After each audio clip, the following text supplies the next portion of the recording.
Wine lakes, torture machines, and a ruler who turned cruelty into an art form. A tyrant so cruel his dynasty crumbled beneath him. This is the shocking story of King Zhou of Shang, the man who turned excess into a weapon and lost it all. Welcome back, history buffs.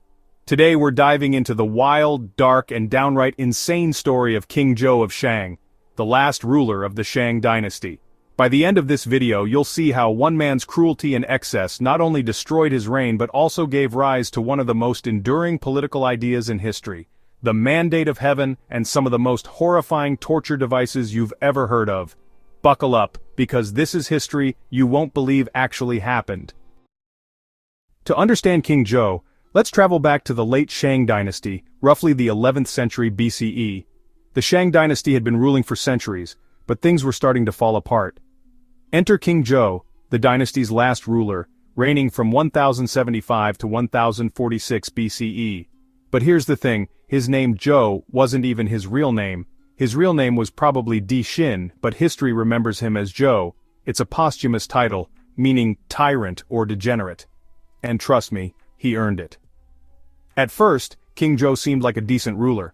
He was said to be intelligent, strong, and a skilled warrior. He even expanded Shang's territory. But as his power grew, so did his ego, and his cruelty. By the end, he wasn't just a bad king, he was a full-blown disaster. Now let's talk about King Zhou's legendary parties. This guy didn't just throw banquets, he created literal monuments to excess. This guy ordered the construction of a literal lake of wine. Not a metaphor, an actual lake filled with alcohol. Surrounding it, he planted trees dripping with roasted meat hanging like fruit. And no, this wasn't a fancy barbecue. Guests were forced to crawl around like animals, slurping wine and tearing meat with their teeth. Of course, for the people forced into this degrading spectacle, it was no laughing matter. This wasn't just indulgence, it was humiliation. These parties weren't just indulgent, they were symbolic of Zhou's complete disregard for his people. If you think that's bad, wait until you hear about his torture devices. King Zhou invented the Paoluo, a red-hot bronze cylinder greased with oil. He made people walk across it barefoot, turning them into human toast. Why? For entertainment. And his partner in crime, the infamous Daji, loved it. Daji wasn't just a concubine, she was his evil muse. Now let's meet Daji, King Zhou's favorite concubine and, according to legend, the mastermind behind much of his cruelty. Daji is remembered as a kind of ancient femme fatale. She was said to be beautiful, charming, and completely sadistic. Legend has it she delighted in watching people suffer. One infamous tale says she laughed at the sight of people's agony. Her twisted desires fueled King Zhou's worst impulses. She encouraged Zhou to invent even more brutal punishments. Together, they were like a tyrannical Bonnie and Clyde, except way scarier. But was Daji really as evil as the legends claim? Or was she a scapegoat for Zhou's tyranny? Either way, their partnership was a disaster for the Shang dynasty. One of King Zhou's most infamous inventions was the Paoluo, or burning pillar. Why would anyone invent something so horrific? For King Zhou and Daji, it was pure entertainment. And let's be honest, it was a way to instill fear in anyone who dared to defy them. As if the Paoluo wasn't enough, King Zhou reportedly dissected pregnant women to satisfy his curiosity about childbirth. This wasn't science, it was cruelty for the sake of cruelty. And Daji, she supposedly watched with glee. Their reign became synonymous with unimaginable horrors, and their court a place of fear and suffering. While King Zhou was busy torturing people and throwing wild parties, his kingdom was falling apart.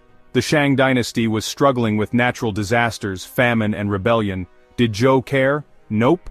Instead, he raised taxes to fund his massive building projects like the infamous Deer Terrace Pavilion, a luxurious palace that he used for his debauchery. He completely abandoned governance, raising taxes to fund his extravagant lifestyle. It's as if he thought, why fix the kingdom when I can just build another monument to myself?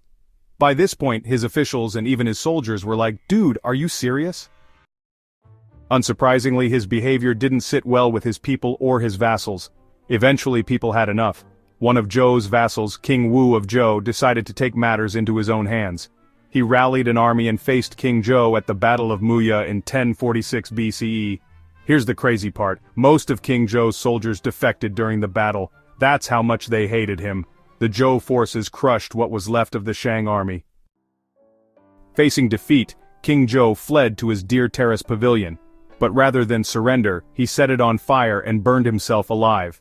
His death marked the end of the Shang dynasty, paving the way for the Zhou dynasty to take over. King Zhou's reign became the ultimate cautionary tale in Chinese history. His downfall was seen as proof that he lost the mandate of heaven, the divine right to rule. Here's where it gets interesting. The Zhou dynasty claimed that King Zhou lost the mandate of heaven, a divine right to rule. They argued that his cruelty and excess angered the gods, who allowed the Shang dynasty to collapse. This idea became a cornerstone of Chinese political philosophy, influencing how rulers justified their power for thousands of years. So, in a way, King Zhou's terrible reign gave rise to one of the most important ideas in Chinese history. Today, King Zhou is remembered as a cautionary tale. His story is a reminder of what happens when leaders put their own desires above their people, but it's also a story about resilience, how even the most oppressive regimes can be overthrown. So there you have it, the tragic, bizarre, and utterly insane tale of King Zhou of Shang, the ruler who drank himself into oblivion, invented horrifying tortures, and lost a 500-year-old dynasty. What do you think? Was King Zhou doomed from the start, or was Daji the real mastermind? Let me know in the comments below. If you enjoyed this dive into ancient history, don't forget to like, subscribe, and hit the bell icon. And next time, we'll explore the most shocking punishments from ancient China. Trust me, you don't want to miss it.